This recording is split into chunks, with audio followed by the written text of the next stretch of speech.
That's how I got into it. 1 minute a regular cabbie, the next a respected mafioso. You were all right with killing people?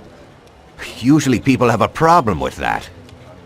You know, I ain't one of those people with a thirst for blood. I don't need violence in my life, and I don't look for trouble. But I also don't have any remorse. They wanted to outsmart us, so we had to outsmart them. No excuses. It was all the same to me. I wasn't interested in the fates of other people.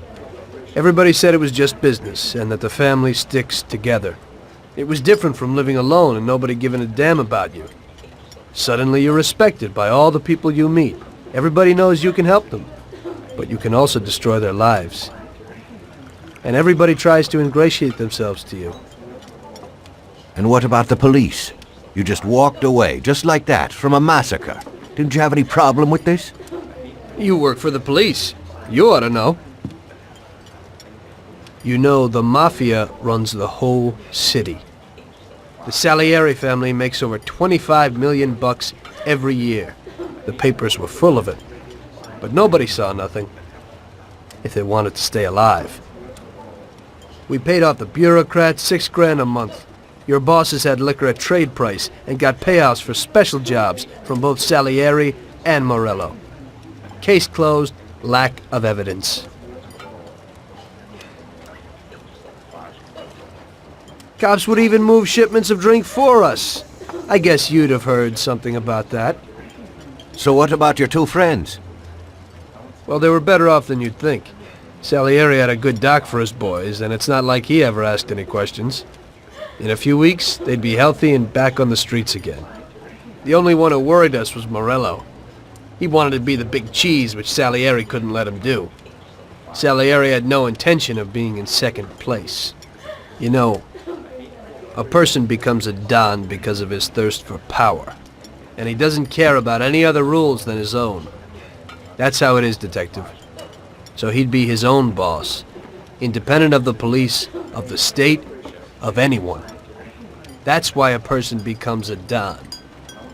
Salieri and Morello both wanted it all. They kept sparring with each other, but they both knew that if it all blew up, it would be hell. The big difference between them was in their methods. I heard a little story about Morello.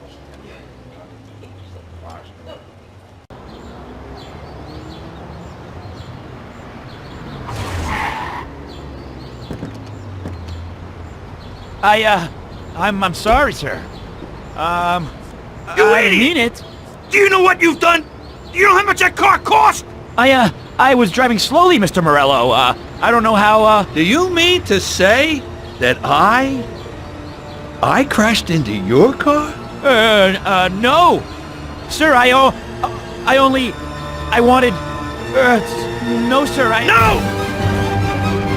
Fast thing gets in my way!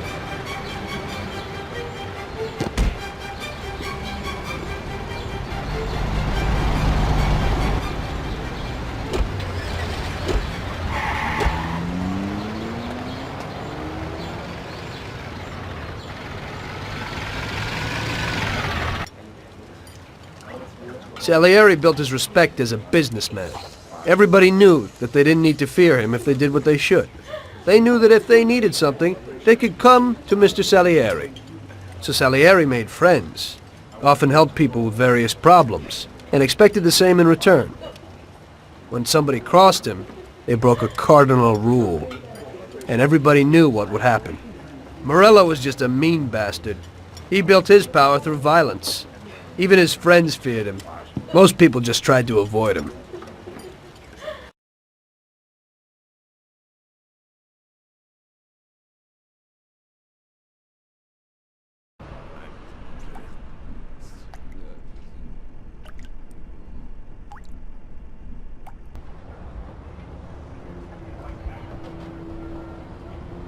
Listen, Tommy, I have a delicate job for you. I don't know anyone else who could do it better than you.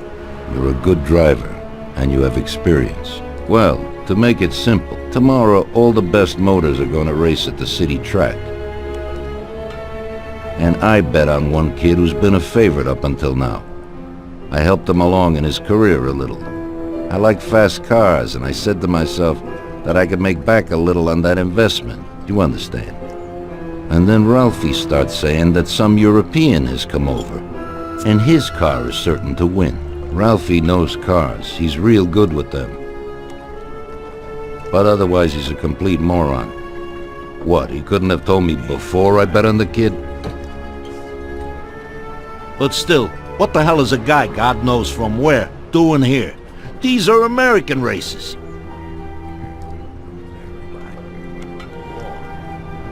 Me and the consigliere here were thinking about what to do. Because a lot of our boys have bet the same as me, and they certainly wouldn't be happy if they lost their dough. And how would that make me look? Like an old idiot. Tommy, I can't let that happen.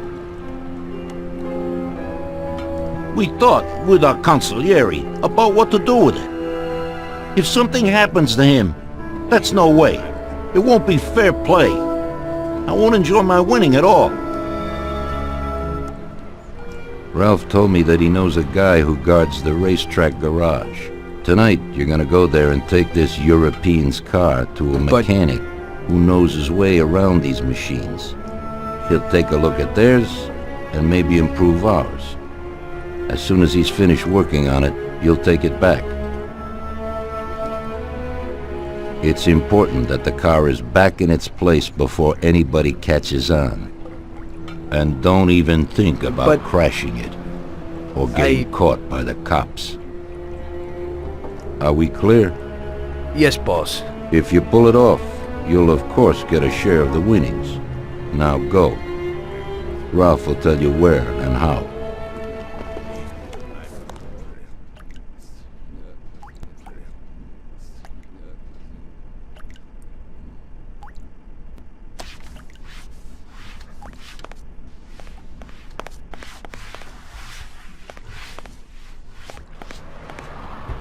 Sorry, Tom, but I'm really busy right now.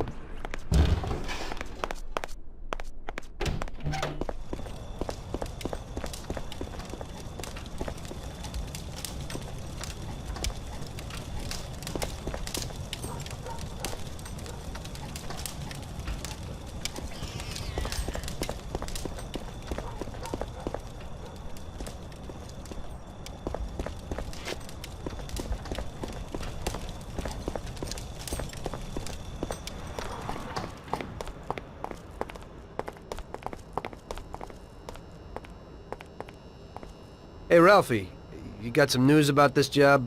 Sure, Tommy. You need to go to the city racetrack and borrow that motor there.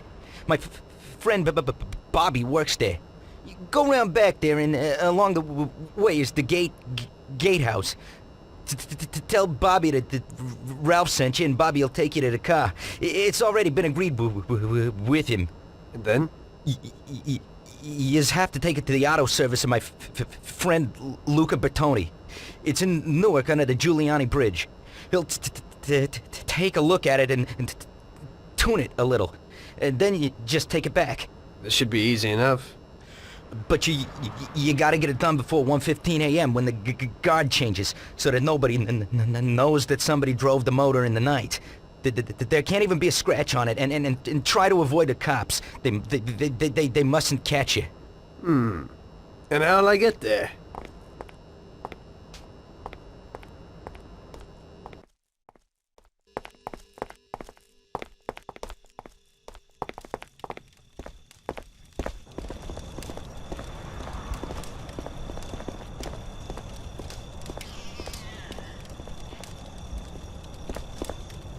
Well, I got something new in.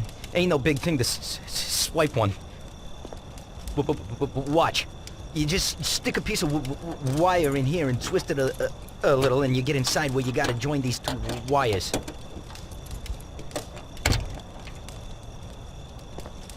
Yeah, it shouldn't be a problem. Thanks, Ralphie. Now don't you go sparing the gas, Tom.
Evening.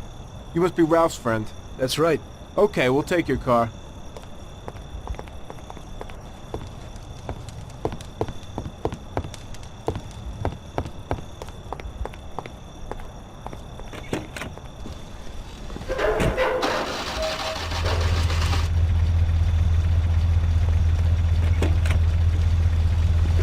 Go in and over to the garage.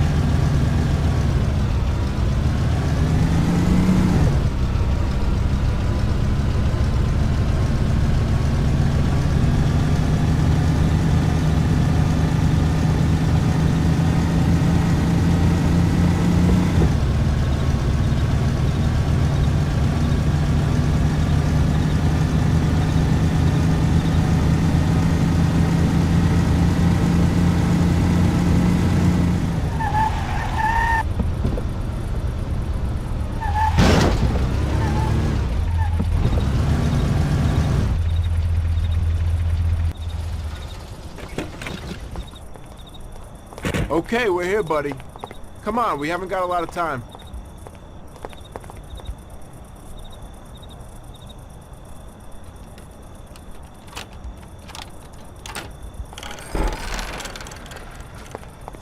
Okay, is that it?